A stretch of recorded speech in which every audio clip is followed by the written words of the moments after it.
everyone. Welcome to One Control Port Podcast, episode 306.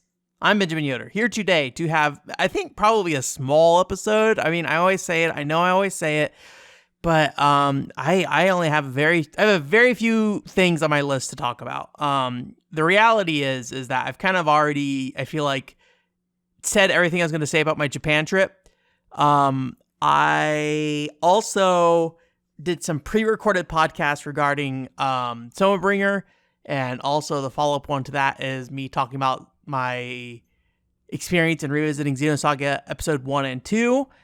And anything I'd say about those things, which Xenosaga I'm still engaging with episode 3 and stuff, would just be out of order. So like, so I just really don't have a lot to say in general about, the usual stuff. And also, unfortunately, very slim news week for me. I didn't see anything that really jumped out to me like, oh man, there's like a couple of rumors, I guess, maybe like the Skies of Arcadia HD thing that's maybe worth mentioning. Like basically just another round of rumors about there being a remake of Skies of Arcadia, or probably more accurately, it's probably going to be like a HD remaster if anything. But the thing about me talking about those things is I often like kind of forget to follow up on them a lot of times, unless something gets announced. So they just kind of disappear into the ether with no real conclusion.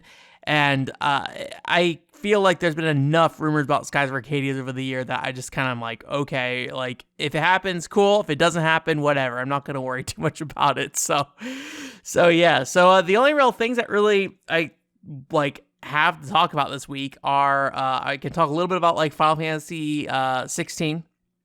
There's like that state of play thing that happened for that. I did watch that. There's new like Tears of the Kingdom, the Zelda game. I guess just trailer. I think there might have been like a bigger presentation, and I just did not watch it because I was like not that interested in checking it out. And then we have a Jillian corner question, and that's pretty much it. So it's gonna be a pretty short episode this week, I will say. So, but yeah, I mean, just to get into talking about Final Fantasy 16 for a little bit. Where I'm at with Final Fantasy 16 is kind of at the point where like I've seen enough of that game where I don't think there's going to be anything about that game that really catches my eye. I feel, or at least like nothing new. The big thing I guess with this game is the focus on summons, right? And the trailer and the gameplay demonstration showed that like summons are basically like silly little arcade style mini games that you play. Basically, it's very very Platinum Games feeling approach. It feels like to it. Where it's like, Ifrit is running, and so there's like kind of it looks like a unique mechanic for playing Ifrit, unique flying mechanic for playing Phoenix or something like that, right? And I think that's cool. Although I do kind of feel like because it's that approach, it may not necessarily have a lot going on beyond just, being visually flashy, which is nothing wrong with that, right? But like, I feel like maybe part of me wanted like there to be a summon battle system that maybe felt a bit more unique, but who can say? It's just that's the impression I get from what I've seen with the trailers and things like that so far.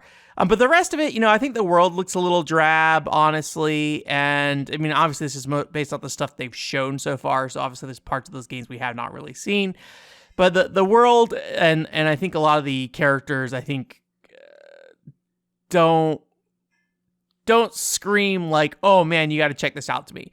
Now, it being a Final Fantasy game, I've mentioned this before, like, I will probably check it out at some point. I also always am approving of Final Fantasy doing different things. So, like, when people are upset about Final Fantasy 16 not having the more whimsical feel of some Final Fantasy games, or if you want to, like, say JRPGs in general, but, like, I feel like there's enough JRPGs that are serious enough that it's weird to, like, specify that. But, at least Final Fantasies in general, let's just say that. Like I applaud a game that tries not to do that, right? Like I feel like Final Fantasy should be able to basically do whatever it wants, right? You have a prince that likes sports cars kind of thing, right? Not your typical Final Fantasy thing, except for that we were, advertised it for about a decade before we actually got to play it. So yeah. But yeah, the combat looks fine. Everything about the game looks fine. And I would not say I'm excited for it, But it definitely feels like the first game that I'm like, oh, I will probably play that. And then also am like, well, I'll probably get a PS5 because of that. But I don't feel a need to go play it. I think it's going to be something that I just kind of get to. It will probably be one of the first PS5 games I have, but I don't think I'm going to be buying a PS5 like at launch, window of Final Fantasy 16. I try to remember how I handled it for Final Fantasy 15. I got my copy of Final Fantasy 15 with my PS4 Pro, and I got PS4 Pro at launch, but I don't know how much gap there was between PS4 Pro coming out and Final Fantasy 15 coming out. But yeah, and I think that's just like the way I approach those games. Like I may care about them like once I actually like play it and actually really like enjoy it. And I think a lot of that is because a lot of Final Fantasy's battle systems, while cool, are not like anything I really care that much about for the most part. Like very few of them do I think I really hold in super high regard. Maybe like Final Fantasy X's combat is really cool. Also like 13, I think it does a pretty good job. That whole 13 series I think generally does a good job. So what makes up a Final Fantasy game to me is more than just, battle mechanics and things like that, right? And if anything, that's maybe one of the... I would prefer a game with cool battle mechanics, but it's not a requirement for me in terms of Final Fantasy usually. A lot of it, I think, it comes down to a lot of like structural stuff and also just like the different elements and how they reapply those in different ways from the Final Fantasy franchise each and every time, basically, right? So when I see like story cutscenes and characters and stuff like that, I just do not care. I pretty much don't care about any. It is very difficult to get me to care about any story and any trailer. You have to be doing something really interesting for me to care, right? Like I think about all like the Xenoblade trailers and stuff, and like I look at them, like for the DLC, and there's like a guy who just screams, "You killed Grandad too, didn't ya?" And it's like a random dude you kind of know if you played Xenoblade Chronicles 3, but like you don't. So like, what is that? Like to me, it's absolutely nothing. It's just like, okay, sure. Even like the characters I do know, like they are screaming at like one of the characters from one of those games, and I'm just like, oh, okay. Like I have no context to this scene. I do not care.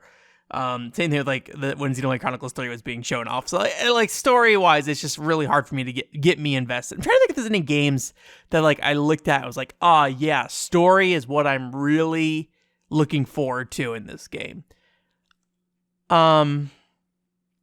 Maybe the original Nier. That's maybe the one thing. I mean, that opening cinematic, I think, is pretty iconic. Because it is just like very upfront, full force in front of you in terms of like the aggressiveness with like Kaine's voice acting and stuff. And then just like a series of scenes of just like really weird boss fights with like, this weird black magic system stuff. And then also, I think some of the more touching scenes of those games maybe showed off a little too much, honestly. It's like that one thing where like it's the opening video for the game, and then so they really like show all the cool stuff up front, and then you're like, hey, if I watch this like in a mid playthrough, I kind of get a bunch of spoilers for what's happening. So yeah, I mean, I don't really know if I have much more to say about Final Fantasy 16, honestly, to be honest with you. And I just don't really feel strongly about it. But I still care a lot about the Final Fantasy franchise, and I think there's like that's all the reason for me to probably check out that. Like Final Fantasy is probably one of the few brands that I really feel excited for generally as a concept, as a whole. Maybe not so much the individual games, but I don't need every game to like, cater to my every whim, right? So and then there's also that Legend of Zelda Tears of the Kingdom trailer that came out. And, same kind of deal here where I'm very mixed and like kind of not caring that much. But I guess the thing with like Final Fantasy is like, I know I'm going to play that.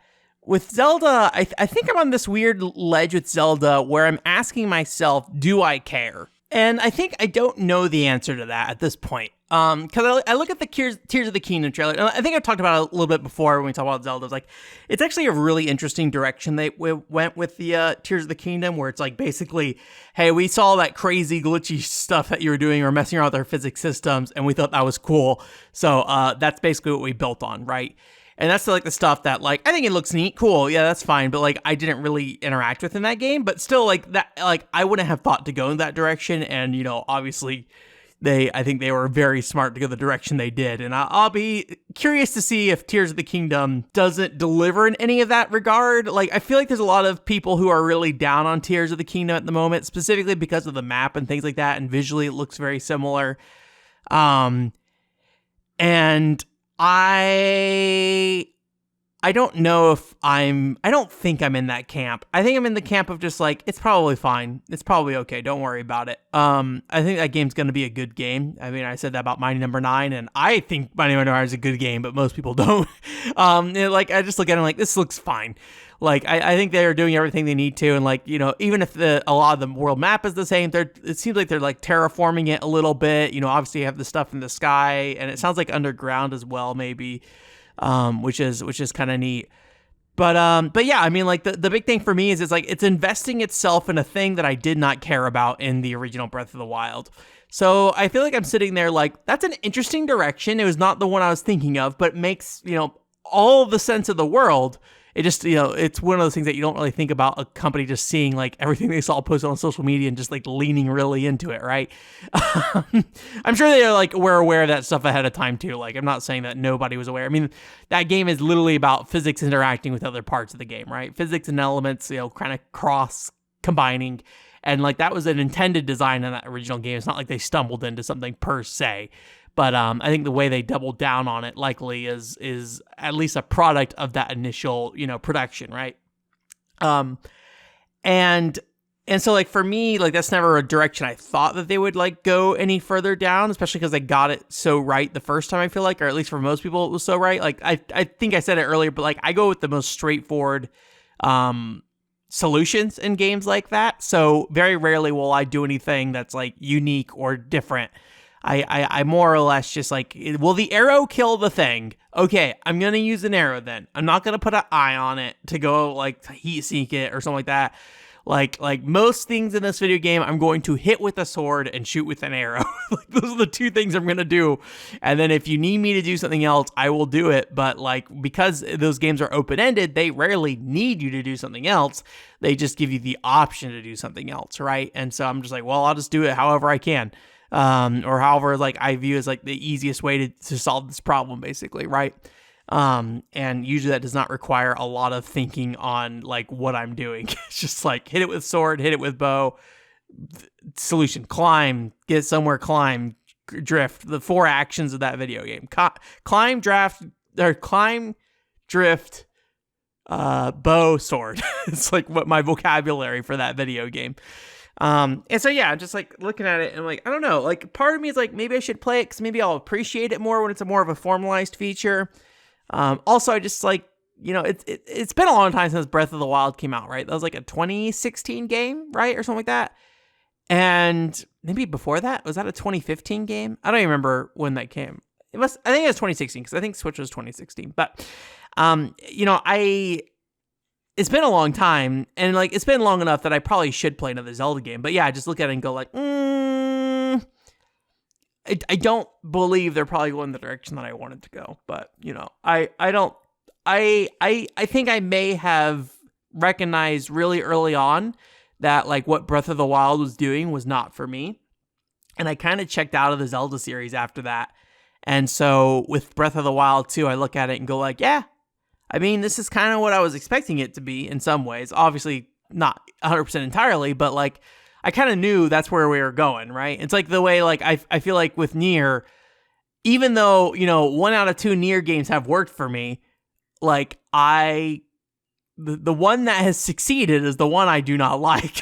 So I'm just like, well, I'm probably not getting something that's going to lean more toward what I want for the most part, right?